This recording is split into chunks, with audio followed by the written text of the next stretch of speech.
हमारे साथ phone line के जरिए जुड़े हुए हैं श्री हरि किशोर तिवारी जी, जो कि राज्य कर्मचारी संयुक्त परिषद के प्रदेश अध्यक्ष हैं। और उत्तर प्रदेश में जो पंचायत चुनाव चल रहे हैं उसमें बड़ी संख्या में जो कर्मचारी ड्यूटी कर रहे हैं, न सिर्फ वो संक्रमित हो रहे हैं बल्कि उनकी मौत भी हो रही है। और अभी शिक्षक संगठन के एक नेता ने सरकार को पत्र लिखा है, मुख्यमंत्री को पत्र लिखा है। राष्ट्रीय शैक्षणिक कर्मचारी महासंघ के प्रवक्ता हैं, उन्होंने पत्र लिखा है और ये कहा है कि उनके लगभग 135 शिक्षक, शिक्षा मित्र और अनुदेशक पंचायत चुनाव में जो ड्यूटी कर रहे थे वो संक्रमित होकर मर चुके हैं, उन्हें कोई सुविधा भी नहीं मिली। तो कर्मचारियों का क्या हाल है तिवारी जी? आप तो पूरे प्रदेश का प्रतिनिधित्व करते हैं, लगभग सभी विभाग आपके संगठन से जुड़े हैं। क्या स्थिति है कर्मचारियों की जो पंचायत चुनाव में ड्यूटी कर रहे हैं? देखिए, पंचायत चुनाव में जो लोग ड्यूटी कर रहे हैं उनकी स्थितियां बहुत भयावह हैं आज की तारीख। अभी हम लोगों ने इसकी मांग भी की थी कि चुनाव पंचायत को अभी स्थगित कर दिया जाए। हाईकोर्ट भी ये चाहता था, लेकिन सरकार ने माना नहीं। और व्यवस्थाएं ये है कि यहाँ पे न तो पीपी किट दी गई हम लोगों को, नहीं कोरोना टेस्ट कराया गया। हम लोगों ने कहा था कोरोना टेस्ट करा लीजिए, उनको वहीं डोज दे दीजिए आप और उसके बाद जाने दीजिए, तो वो भी सुरक्षित रहेंगे, लोग भी सुरक्षित रहेंगे। लेकिन वहाँ यहाँ का, मैंने पहले भी कहा कि यहाँ पर अफसरशाही हावी है अपने उत्तर प्रदेश में, और ये सरकार को पूरी गुमराह कर रही है कि सारी व्यवस्थाएं हैं, जबकि व्यवस्थाएं यहाँ नहीं है, नीचे तक नहीं है। हमारे अगर आप हमारा देखें तो लगभग 3, 4, 8, 10, 15 पर डे मैं देख रहा हूँ व्हाट्सएप ग्रुपों पे। भी एक्चुअल स्थिति नहीं पता आपको, लेकिन ग्रुप में देखता हूँ तो जिलों से जहां मैं जुड़ा हुआ हूँ वहां से डेली 1-2 लोगों के मरने की खबर आ जाती है। यानी 10-15 लोग पर डे मर रहे हैं हमारे कर्मचारी। और ये स्थितियां पूरे जो ड्यूटी कर रहे हैं ऐसे कर्मचारी प्रतिदिन, आपका कहना है कि 10-15 कर्मचारी जो पंचायत चुनाव में ड्यूटी कर रहे हैं उनकी प्रतिदिन मौत हो रही है, और 15 से 20% से ऊपर ही हमारे लोग कोरोना ग्रस्त हो चुके हैं और उनके परिवार वाले भी स्प्रेड हो चुके हैं। तो ये स्थितियां आ रही हैं। लिखने को भी लिखा हम लोगों ने, प्रेस मीडिया में भी दिया, लेकिन कोई सुनने वाला नहीं। हमने मेल भी किए सारे शीर्षक लोगों को, लेकिन किसी ने इस बात को गंभीरता से नहीं, न सुरक्षा की व्यवस्था की हमारी और न ही हमें उसको रोका गया। तो ये स्थितियां गंभीर है। मजबूरी में आदमी कर रहा है कि नौकरी करनी है, इसलिए इतना दबाव रहता है चुनाव आयोग का कि मैं समझता हूँ कि चुनाव आयोग का भी गलत निर्णय है जो चुनाव आयोग ने अभी तक नहीं रोका। तिवारी जी, आप बता रहे हैं लगभग 15 से 20% सरकारी कर्मचारी उत्तर प्रदेश के जो चुनाव ड्यूटी कर रहे हैं वो संक्रमित हो गए हैं और वो अपने परिवारों में जा रहे हैं, तो उनके परिवार भी संक्रमित हो रहे हैं। तो ये तो एक बहुत बड़ी संख्या है। सरकार चलाने वाले अफसर और सरकार के मुख्यमंत्री क्या कर रहे हैं इस स्थिति को लेकर? नहीं, वो उस तरफ ध्यान नहीं दे रहे। उनके पास रिपोर्टिंग ठीक नहीं जा रही। उनके पास यह है कि सब कुछ ठीक चल रहा है। यही तो एक रोना है हमारा कि भाई जो चीज धरातल पे है उनके पास भी एलआईयू की रिपोर्टें आनी चाहिए, उनके पास सेंट्रल इंटेलिजेंस की रिपोर्टें आनी चाहिए, लेकिन पता नहीं कहाँ तंत्र सब सोया हुआ है। खाली आईएएस लोग और ब्यूरोक्रेट्स लोग जो रिपोर्टिंग कर रहे हैं वही रिपोर्ट मान के सब कुछ ठीक मान के चला रहे हैं। अच्छा, सरकार कहती है कि हम 50 लाख मुआवजा देंगे, जो भी कोविड की वजह से अगर ड्यूटी कर रहा है, किसी की मौत हो जाएगी तो हम मुआवजा देंगे।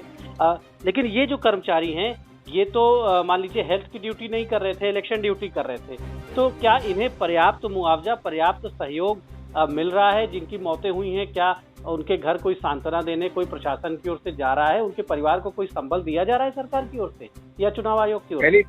पहली बात तो ये 50 लाख रुपया जो कह रहे हैं वो मिलेगा नहीं हमको। बहुत मुश्किल होता है। 1-1 लाख हमारे यहाँ और भी कुछ योजनाएं हैं जिसमें कि अगर आकस्मिक मौत होती है तो 15 लाख रुपए मिलता है नॉन ड्यूटी पर, लेकिन वो भी हम बहुत मुश्किल से दिला पाते हैं। हमारा पूरा अनुभव इसमें तमाम लिखा पढ़ी करके एक आध आदमी को मुश्किल साल भर में दिला पाते हैं। ये घोषणाएं रह जाती हैं। उसके बाद इनको अगर चाहिए था तो इनको कोरोना वॉरियर्स के रूप में, एक सेनानी के रूप में इनको कहीं सम्मानित करना चाहिए था, जिसके लिए प्रशासन को और उनको सबको लगना चाहिए था। अगर ये करते तो भी ठीक था। लेकिन पैसे से अगर किसी से कहा जाए, किसी अधिकारी से ही कहा जाए कि आपको 50 लाख रुपया देंगे, 1 करोड़ रुपया देंगे, 2 करोड़ रुपया देंगे, आप मरने को तैयार हो जाइए, क्या कोई मरने को तैयार हो जाएगा? ये मौत है, ये पैसे से नहीं टला सकता है इस मौत को।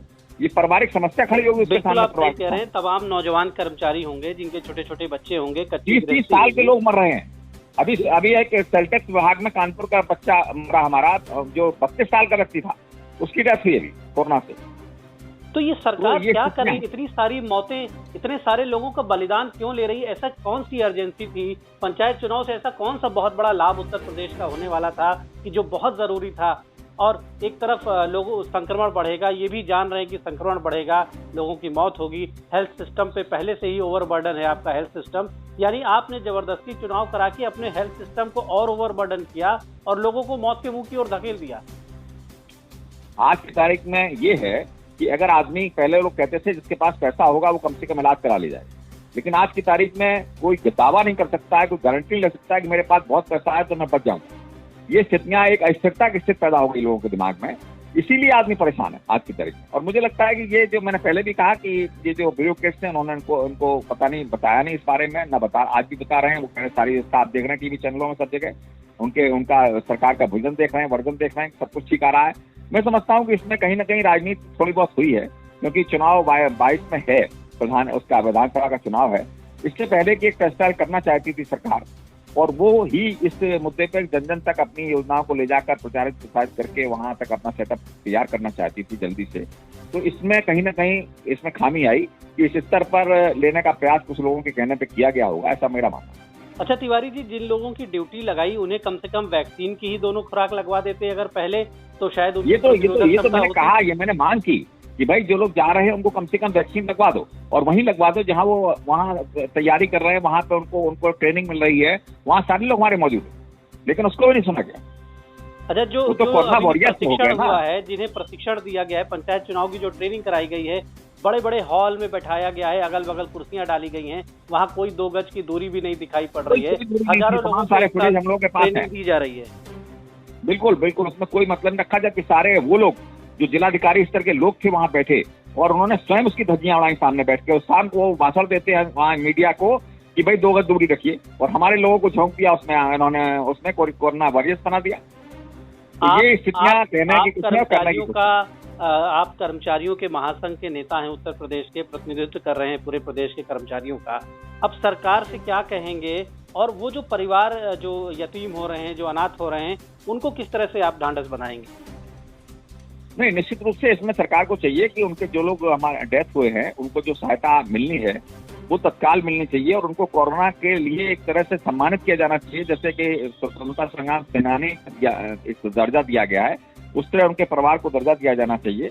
और अगला जो चुनाव का मतगणना है उसमें किसी तरह से ध्यान देना चाहिए कि इसमें इस तरह की बातें न हो, और हो सके तो उसको भी टाला जाना चाहिए।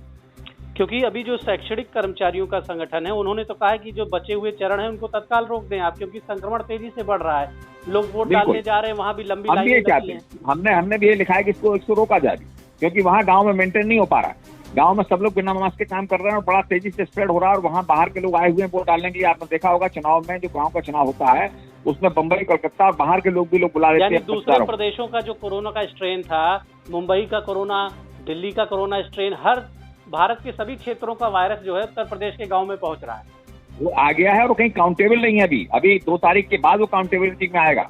वो कहीं कोई नहीं जा रहा उनका टेस्ट करने के लिए, जो लोग टेस्ट वही करा रहे हैं, जो लोग टीम 11 और मुख्यमंत्री कार्यालय के जो सीनियर IAS हैं, वो मुख्यमंत्री को गुमराह करते हैं, उन्हें सही चीजें, सही फैसले नहीं लेने देते हैं। क्या हो रहा है? कहीं ना कहीं पातल पे हम लोग देख रहे हैं, वो वहां तक नहीं जा रहा है, और उनके जिस तरह से इधर आपने देखा होगा कि इतनी तेजी से अलोकप्रिय हो रही है सरकार की, इतनी आलोचना हो रही है चारों तरफ, चुनाव कराने को लेकर आलोचना हो रही है, जो लोग मर रहे हैं, जिनके घरों में लोग संक्रमित हो रहे हैं, जिन्हें इलाज नहीं मिल रहा है, ओवरऑल गवर्नमेंट की छवि लगातार खराब हो रही है, तो इसमें कोई राजनीतिक लाभ तो हो नहीं रहा है सरकार को, राजनीतिक रूप से तो बहुत बड़ा।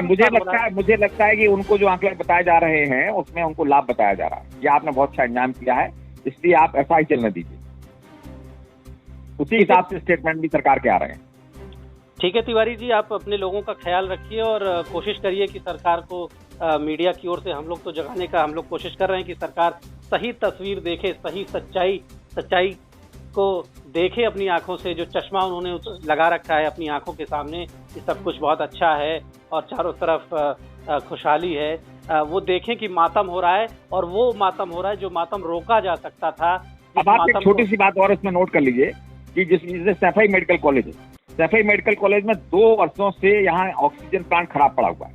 भाई ऑक्सीजन प्लांट को ठीक होने में कितना समय लग सकता है? 1 हफ्ता, 5 दिन, 10 दिन, सारी टीम लगा दी जाए अगर, लेकिन उसको आज तक ठीक ही नहीं किया गया। कोरोना हुए कितने दिन हुए, इतनी महामारी फैली हुई, ऑक्सीजन नहीं मिल रही है, लेकिन इतना बड़ा प्लांट बंद है। इस तरह की अव्यवस्थाएं फैली हुई जिसकी रिपोर्टिंग ऊपर नहीं हो रही, जिन पे ध्यान सरकार नहीं दे रही। निश्चित तौर पर ये जो दृश्य है उत्तर प्रदेश का, वो ये बता रहा है कि मुख्यमंत्री के आसपास जो लोग हैं कहीं ना कहीं वो उनके हितैषी नहीं हैं, वो सरकार के हितैषी नहीं है, वो जनता के भी हितैषी नहीं है, और वो लोक सेवक जो सीनियर ब्यूरोक्रेट के रूप में काम कर रहे हैं, वो कहीं ना कहीं लोक सेवक का धर्म निभाने में भी नाकाम रहे हैं। धन्यवाद तिवारी जी, आपका बहुत बहुत धन्यवाद। जी नमस्कार।